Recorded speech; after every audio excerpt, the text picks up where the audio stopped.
Alright, so let's go ahead and kind of take a deeper look at a little bit of what we were talking about last time. So we started talking about DC machines and the dynamic model for the DC machine, and we did that because that's a pretty common type of load that we would deal with in a control system. So we talked about how you would create a DC machine, and I don't want to go into that so much, but I do want to go to how we created the dynamic model. Okay, and so we basically said this was our circuit. Okay, what you're looking at there, that's our circuit model, and we said that the field could be created a number of different ways. It could be a permanent magnet, could be a field winding like I've shown here, but in general we see that our model looks something like what we see right here. So we basically have an electrical circuit where we apply some voltage and current at the terminals, and we get some torque and speed produced by the machine at the output. Okay, and we said the voltage, this machine has an internal voltage source that's proportional to speed, and that the torque produced by the machine is proportional to the current that flows through it. Okay? Alright, so knowing that, what we went through last time is we said we tried to develop a dynamic model for this thing, assuming that there were, a couple of different ways in which we could drive it. So that said, let me go over to here. Alright. So we talked about a couple of different ways to drive the machine. Okay? And the dynamic model of the machine changed depending on how we drove it. So there was case 1. Okay, case 1 is current source drive. Okay? In other words, I try to drive the machine with a current source. So in that case, maybe I have a current applied to the machine. Okay. So I get something like this. Okay. Get that type of system. Alright, where this is the resistance and this is LA. Alright, and so if I looked at the mechanical systems, this is basically what the electrical system would look like. Right? Case 2 that we described was a voltage source drive. Now, in this case, I have a voltage source connected to the machine terminals. In other words, in both cases, the machine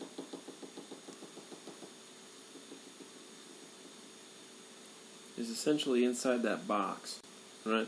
I'm applying these terminals, and this over here is my model for the machine, RA, LA, and this again is my back EMF, KM omega. Okay? Alright, now, we tried to compare the voltage source drive and the current source drive. Okay? There's obviously some differences. And what we want to do is we want to create a dynamic model that describes how the speed or potentially the position respond depending on whatever the input is in the two cases. Right? The behaviors are different in the two cases. Now, what I'm going to look at here with the voltage source drive and the current source drive, in both cases, I am not introducing any feedback myself. I'm basically saying, well, imagine I connected a current source, imagine I connected a voltage source. I'm not putting any sensors on this thing to detect what the output is, the speed or the position. Right? I'm not putting any sensors on there, so I'm not actually creating closed-loop control. Any feedback that I see in my models is natural. It's just basically a part of the system itself naturally. It's not something that I am forcibly adding in by placing sensors in the system. Okay, that's an important thing. Alright, so let's look at that current source drive case first. Okay? We said basically last time in any of these cases, I have three components, three sort of subsystems to think about. One is the electrical system. Okay. One is the electromechanical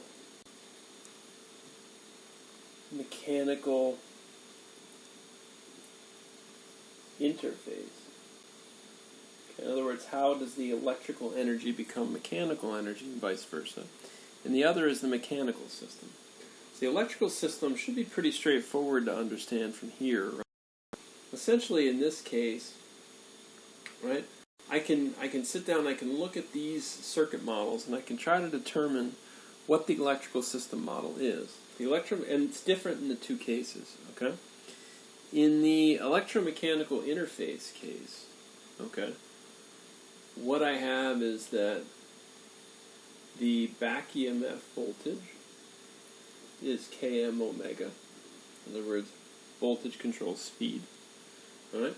And I have that the torque of the machine, the torque that the machine produces, is Km times Ia. Okay? So the interesting thing to note here in this particular instance is that in the current source drive case, I'm essentially programming in the torque that the machine can produce. Right? If I put in 1 amp, there's only a certain amount of torque that I can get out. Alright, so that's the electromechanical interface. The electrical system's a little bit different in the two cases. In the case of the current source, really all I have is my input is IA. Okay. And if I want to, I could by KVL tell you what VA is going to be. And I should be able to see that VA of T would be equal to RAIA plus LA DIA by DT plus Km omega, the back EMF, right? That's basically just KVL around that loop, okay? All right, that's the electrical system model. I could put that, depending on what you want to call it, I could take Laplace transforms or say I'm looking at an impedance model or whatever and say that I have VA minus Km omega is equal to RAIA plus SLAIA, like that. Okay? Or this tells me essentially how to get from an input IA to an output VA. Okay? Something like that. If I have the voltage source drive, right, my input then is VA, and my output would be IA. Okay? In the current source drive, I apply a current, and then the voltage develops based on whatever these elements are. In the voltage source drive, I apply a particular voltage, and a particular current develops. Okay? All right? So that's the electrical system. Then I have also the mechanical system. Okay? For the mechanical system, I look at the picture here. Let's see. Let's bring back the notes. Okay. For the mechanical system, all right, we basically see we had this picture right here. Okay, what I've got, I have my electrical terminals where I have a voltage that I apply and a current that I draw. And then at the output, there's a particular torque that the machine produces, and then a particular torque that the load produces. Okay? Now that load has some moment of inertia, and this shaft, the motor itself, has some moment of inertia. Now I kept it general here in my notes and said there might be a gear ratio. In other words, I might have my motor shaft connected to my load shaft through some kind of a gearbox. In this case, let's assume that that gear ratio is 1, which basically means I can think of this, the whole output, this whole thing here, as basically being one long shaft. I don't need to think of it as two separate shafts connected through a gearbox. Okay? Alright, so what that means is, at the output side, what I need to do is I need to find some relationship between the torque and the speed. So, essentially what we said last time, and let me go back here to this view. For the mechanical system, I say that the net torque, basically Newton's second law, I basically say that the net torque, T net, is basically, if I have a motor, it's equal to the torque produced by the motor. So torque produced minus whatever mechanical load torque. So this is a sort of a torque of electrical origin. It's the torque produced by the current flowing in the machine, and then I have a load torque that subtracts from it. And possibly I have some disturbance on the shaft, and I can include that as kind of a load torque. Now, from Newton's second law, we know that the classical form of that is to usually say that the net force, okay, which is equal to the total force applied minus any sort of opposition force, okay, is equal to mass times acceleration, or mass times the rate of change of speed, okay, or the second derivative, mass times the second derivative of position, okay. All right, now I can make the rotational equivalent of that and say the net torque, okay, has to be equal to the moment of inertia, which we write as J, times d omega dt. Okay, so omega is the speed of the shaft. That's equal to the torque produced. So the torque produced by the motor, the actual applied torque that I'm putting on the shaft, is equal to Km IA. Okay, that's the torque produced by the machine. Now the load torque, well, we need a model for the load torque, okay? What we said is that for a typical sort of friction type of torque, in general, load torques are kind of polynomial functions of speed or something like that. And we have to determine it empirically. It's kind of hard to determine. But oftentimes we say that we might write it as something like this. Beta times the speed. Okay? In other words, what this says is that as the machine spins faster, okay, it provides more opposition to spinning. Okay, and that kind of makes sense. Imagine a fan blade, for instance. As you spin the fan blades faster, essentially there's more friction as it spins faster. Now again, this is sort of an empirical relationship, and how we determine the load torque might be different in different scenarios. Sometimes it might actually be beta omega squared. Maybe it'll be beta omega squared plus some alpha omega plus some constant. Okay? What we're saying in this particular case is let's imagine it to be a linear function of speed. And again, that's sort of empirically determined based on what we know about the situation. Okay, so let's go with this. And potentially, if we wanted to, we could add a torque disturbance. You know, maybe a torque disturbance, maybe we don't even know the form of the torque disturbance. All right? A torque disturbance could be somebody trying to grab the shaft of a motor. Okay? How do you describe that functionally? Well, that's kind of hard to describe. Maybe it's a constant torque on the machine. Something that constantly tries to slow it down. Who knows? Okay? Let's just call it T sub D, and maybe there's some functional description based on speed or whatever else. Okay, so we've got now our basic equations. Our electrical equation, which basically just comes from KVL. The electromechanical interface equations, which came from our understanding of the interactions between the electrical and mechanical system. And then the mechanical system equation, which basically comes from Newton's law. Okay, I got a first order equation here. So, what we do is, let's assume I have the current source drive. Okay? So I have a current source drive. Now, what I want to know, I want to get some sort of a description, ultimately, that says if I apply a particular current, I sub A, what is the resulting speed? So in other words, what I want to know is omega over IA.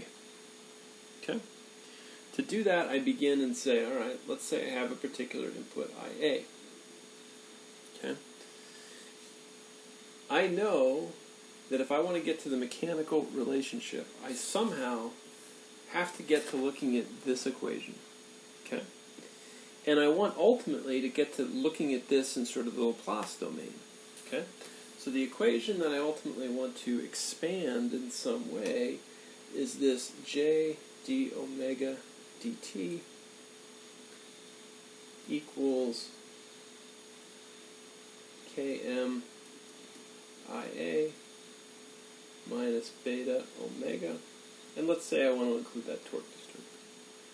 Okay? So what do? I Laplace transform this, right? And I say that in the Laplace space, I have S, J, omega, right? That's the Laplace transform of that side of the equation.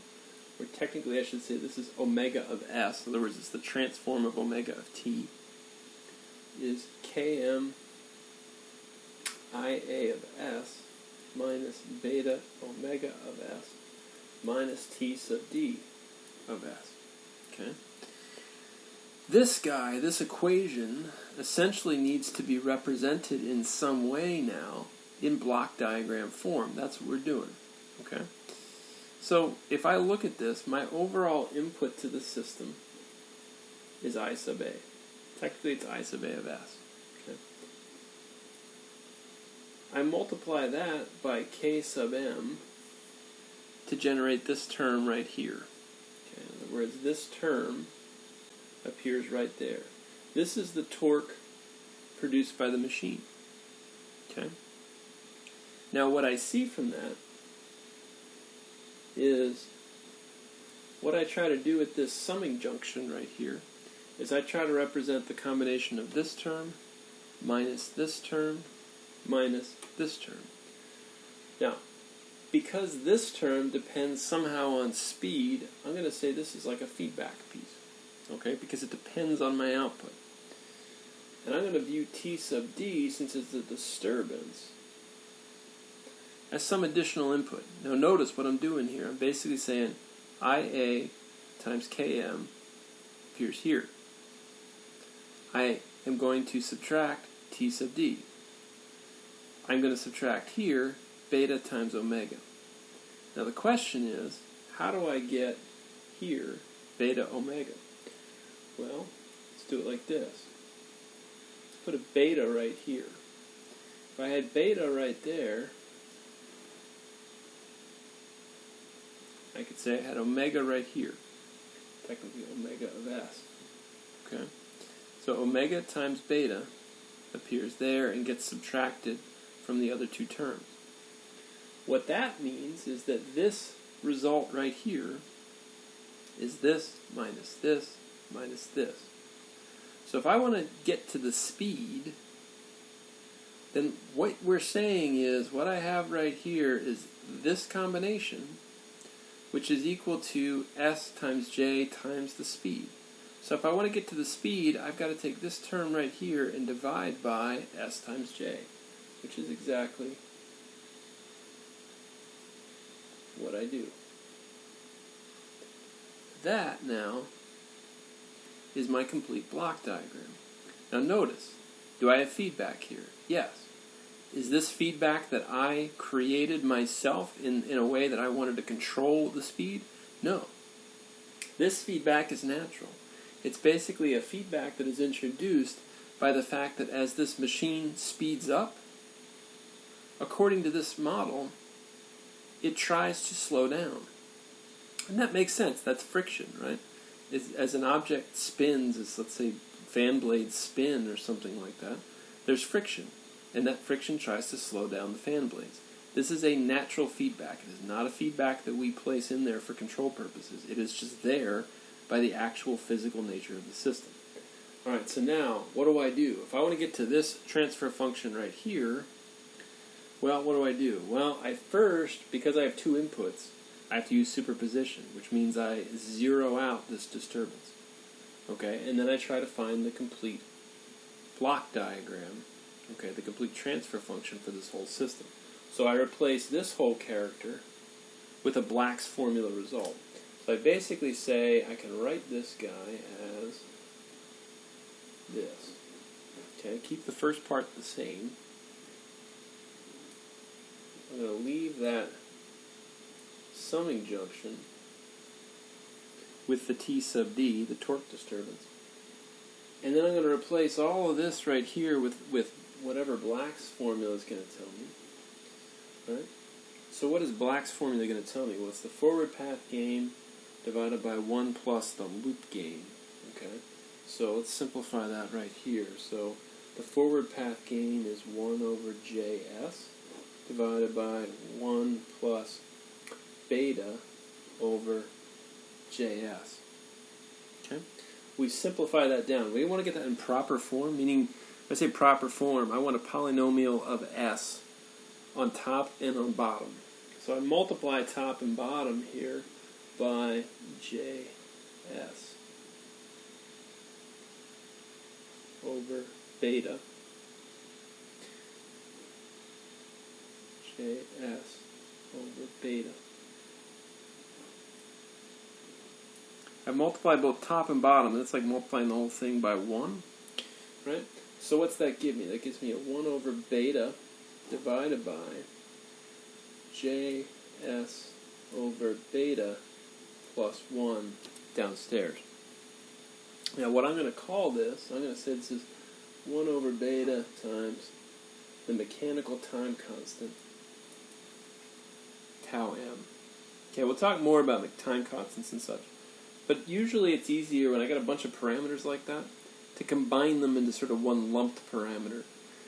And as we'll see, this is because the response of the system is controlled by the combination of those parameters. Okay, we'll learn more about that and see more of that as we go. So that's a pretty typical thing to make. So what that says is I can take all of this stuff here, okay, and I can replace it with this using Black's formula, which basically means I get this. 1 over beta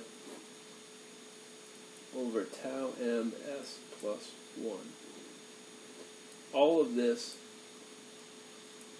leads me to the rotational speed. Okay?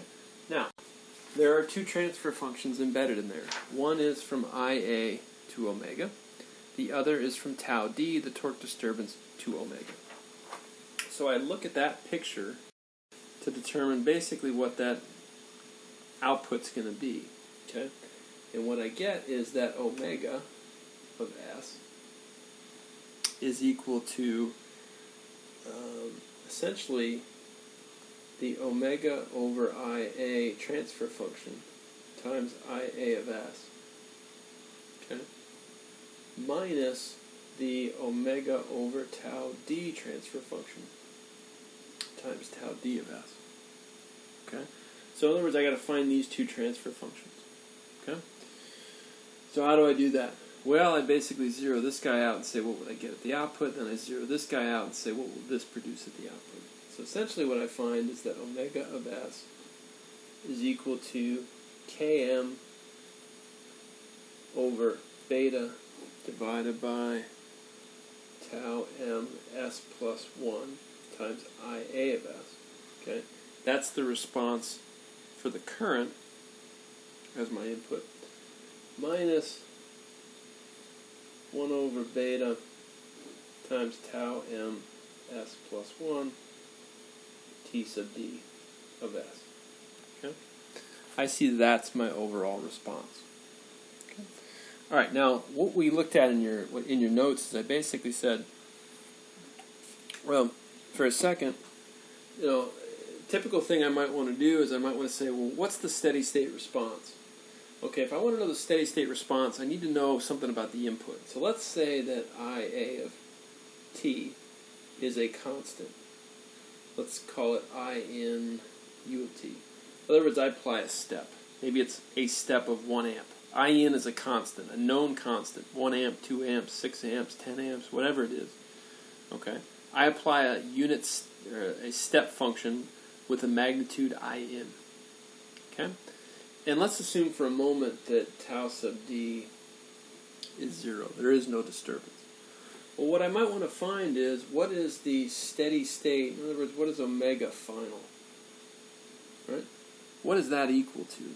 Well, in the context of these sorts of problems, this is a common thing, because you basically want to say, this is kind of a measure of how well does the system respond given a particular input. Okay, in other words, how well does it track in steady state if I apply this type of an input? Okay, so to do that, I make use of the final value theorem, which you learned in Signals and Systems, which basically says that in the limit as s goes to 0 of s times, in this case, the transfer function omega over IA, so this is the system transfer function, times IA of s. Okay? That is the final value theorem. And in theory, it should kind of make a little bit of sense that we're taking a look at the limit as s goes to 0, because we know that s is proportional to frequency, right? So if I'm looking at frequency going to 0, that basically implies steady state conditions, in other words, DC conditions. Okay, so that should make sense that I'm looking at that type of condition. Alright, so if I apply a step like this, that means that IA of s is equal to I in over s. In other words, the Laplace transform of a step function is 1 over s. Okay, so if I have a constant times this step, I should have a constant over s.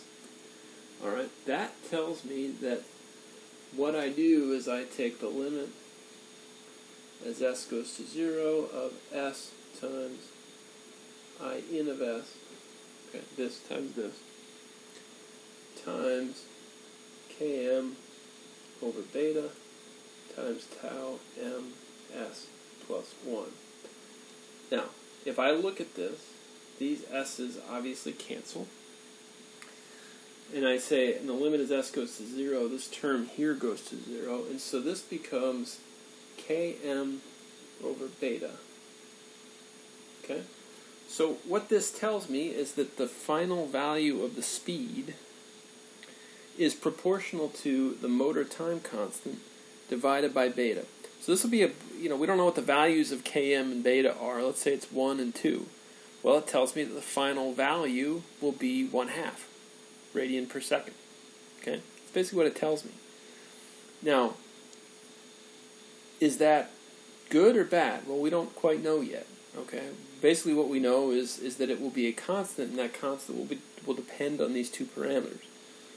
Now, that assumed that I had no torque disturbance. The question becomes, what happens if I have a torque disturbance?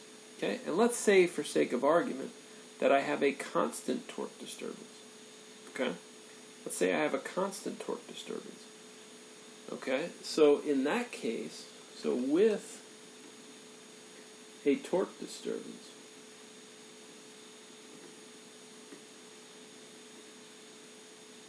let's say T sub d equal to some constant T d u of t. Okay.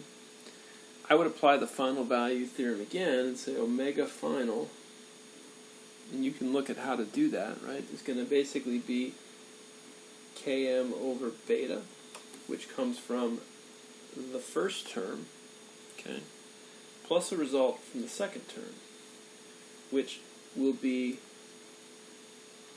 T sub d over beta, like that. Okay? And that's not hard to see if I look at the limit of s times this transfer function times whatever this guy is, right? So I see that basically I've got this. What it tells me here basically is this.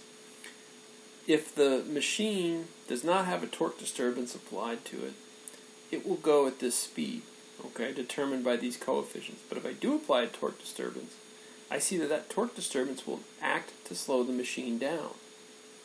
Alright, ultimately, if T sub d is large enough so that this term is larger than this term, the speed will eventually go to 0. Now, fundamentally, this kind of makes sense, right?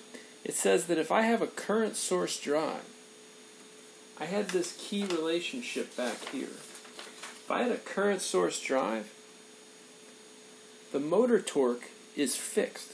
It's been programmed by that current source. And so if there is some kind of a disturbance on the shaft that tries to slow that shaft down, the motor would have to produce more torque to fight back. But it can't, right? This is the motor torque.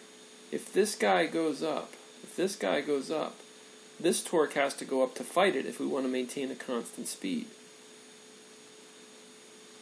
It can't, because the current is programmed. It's fixed at a particular value in this case. Now,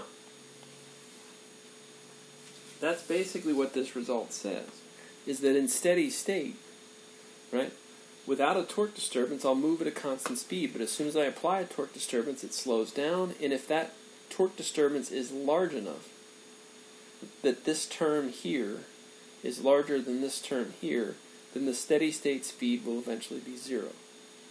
So what this says is the current source drive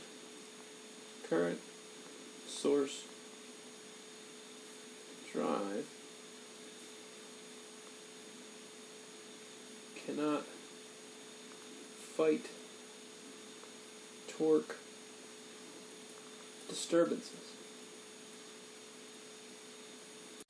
Okay? If I get a torque disturbance, this current source drive does not allow us to fight back against that current, that disturbance. Okay? Now, let's look at the voltage source drive. And to look at the voltage source drive, let's go back to our key governing set of equations. In this case now, I'm applying a particular voltage, and I'm allowing the machine, so let me look at the picture, I'm applying a particular voltage, and I'm allowing the machine, through some combination of RA, LA, and this guy, the back EMF source, I'm somehow allowing the machine to determine and dictate what that current's going to be. Okay, so I begin by saying, alright, in this case, looking at this relationship, I basically say, alright, let's say I apply some voltage VA. And I again try to express in block diagram form what this equation is telling me. So I say VA minus somehow Km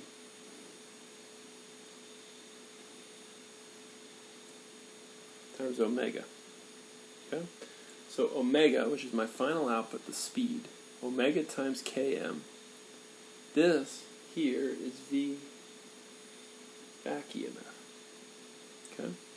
VA minus the back EMF is equal to RAIA plus the voltage across the inductance. So that means that this guy becomes, that's what I have right here. Right here I have VA minus the back EMF. If I divide that by apparently 1 over RA plus SLA, I get IA.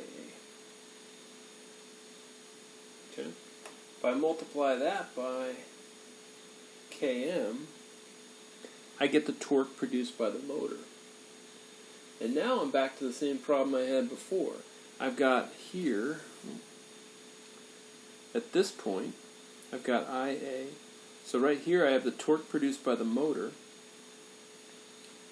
And give myself enough space. I can say, here's the torque disturbance coming in as additional input. And down here,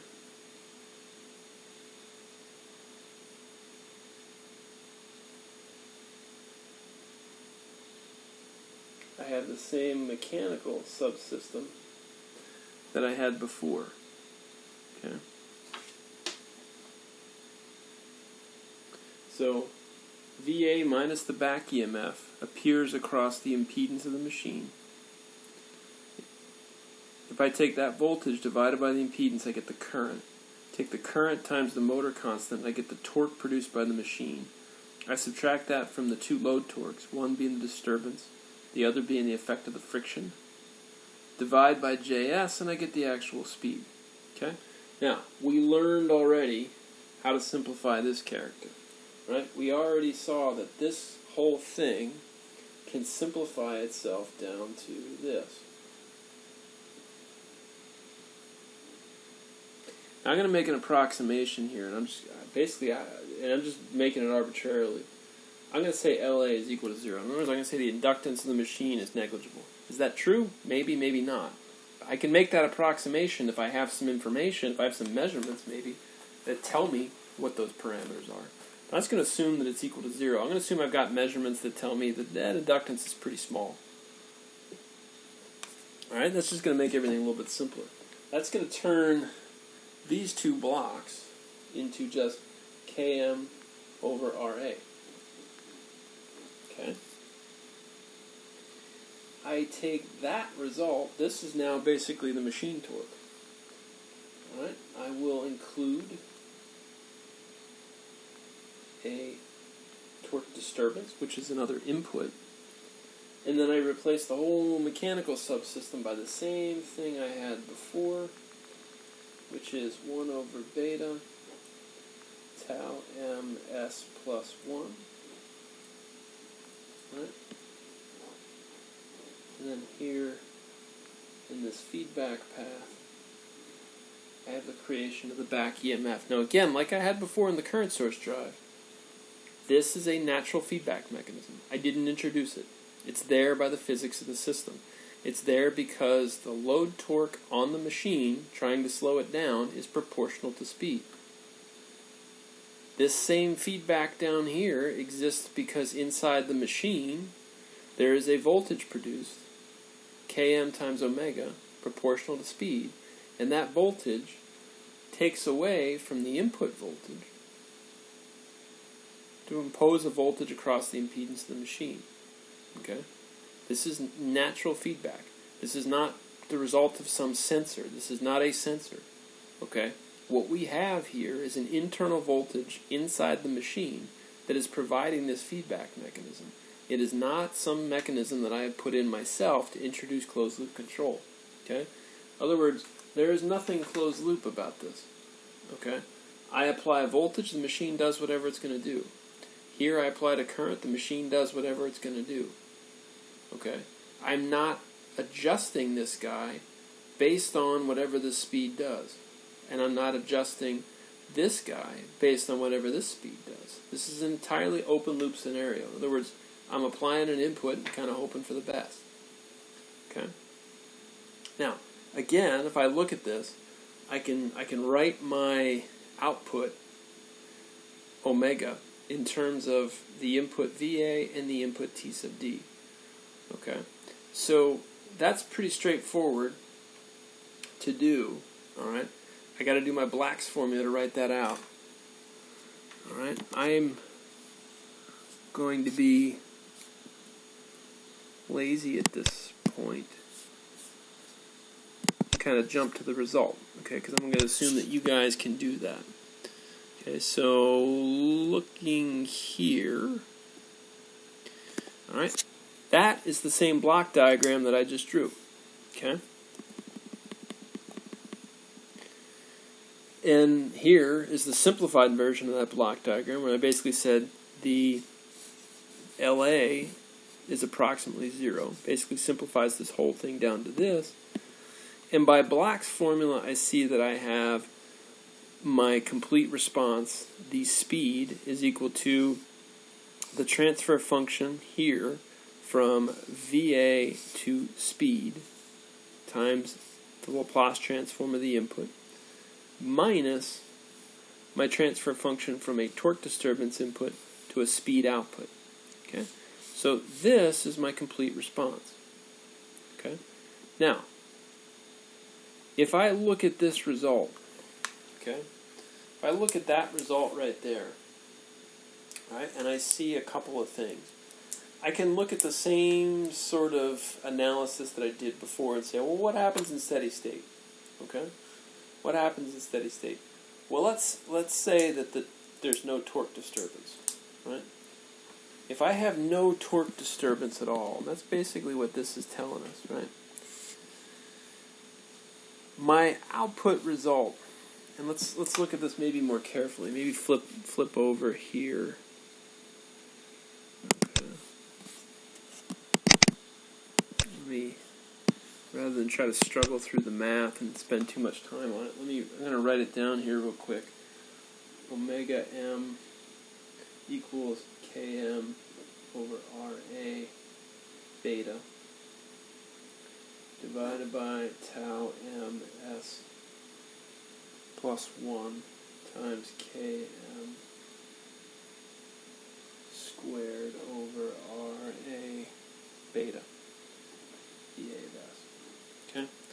And now let me bring that up on the screen. Okay? So what you see is basically saying, okay, if I let the torque disturbance be equal to 0, here's what I get. Now, again, let's do a step input. Step input. Okay, for a step input, I say, let VA of t be some constant. Let's call it, I don't know, V in, like that. Saying, okay, all of a sudden, let's apply 12 volts to the machine. Okay? So what that says is that in the Laplace domain, I have VA of S equal to V in over S. Okay? So omega final, the final value of the speed, is the limit as S goes to 0 of S times Km over Ra beta divided by tau ms plus 1 plus Km squared over Ra beta times V in over S. Okay? Boom, boom, those guys cancel. The limit as S goes to 0, basically this term goes away. Alright, and I'm going to write this on another page. So slide that guy up.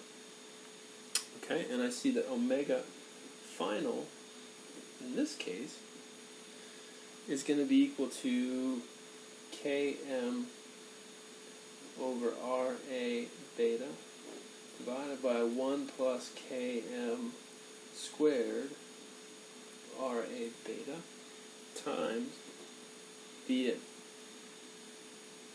Now, in a good motor, what will be the case? Well, in a good motor, it's probably the case that Ra is large. If Ra, not large, Ra is small, right? Ideally, the resistance of the windings should be very tiny, right? If that's tiny, then both this term and this term become quite large. If that's true, then this whole thing basically becomes Km over Ra beta over Km squared over Ra beta times V in. So what happens? The Ra betas cancel, a Km cancels, and I see that omega final is equal to V in over Km. Okay? In other words, back to the original block diagram, what I see is that the final speed times Km, so this value minus the input, is equal to 0. Okay? Now, to cause that to happen, it has to be the case that Ra is small. Now, in practice, that's hard to do. Okay? And because that's hard to do, what I typically do in a real case is I apply an additional feedback myself by measuring the speed, feeding that back, and determining what value of voltage to apply so that the speed becomes exactly what I want. Okay? In this case, I haven't applied any feedback. I've basically said, all right, I'm going to apply a voltage to the machine and see what speed I get. In this case, what I'm saying is this voltage will command exactly a speed that I can know based on this known motor constant. If I know this value, then I can exactly know what this speed is going to be if I can ensure that this motor has a very small resistance. Okay? If I can't guarantee that, then I have to add feedback. Okay? Now, if you look in your notes, the notes also says, well, what happens if I have a torque disturbance? Well, let's look. I'm not going to go through that right here. I'll let you try to go through that. But let me look at the notes. Right? If I look at the torque disturbance piece right here, and I said, let's say I applied a constant torque disturbance. So in class, the way I tried to represent that was I tried to grab the shaft of the machine. Okay? So me grabbing the shaft of the machine was like a step input, okay, in torque. So in that case, again, take the limit, whatever, apply the final value theorem, and basically what I see is that I would have 1 plus beta divided by 1 plus this term right here. Okay? Looking at that again, if R sub A is big, then what I'm going to find is that this term tends towards 0. Okay? Now, again, that assumes that R sub A is big. Maybe I can't guarantee that, in all cases. So the way I counteract that is I say, well, in something like the homework problem that I gave you, okay, let's look. It's a funky noise. If I look at the homework problem I gave you,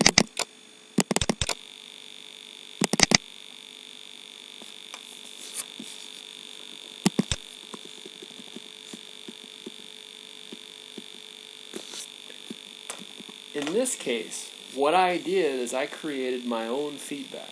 I have the same system I had before. I have a current source input.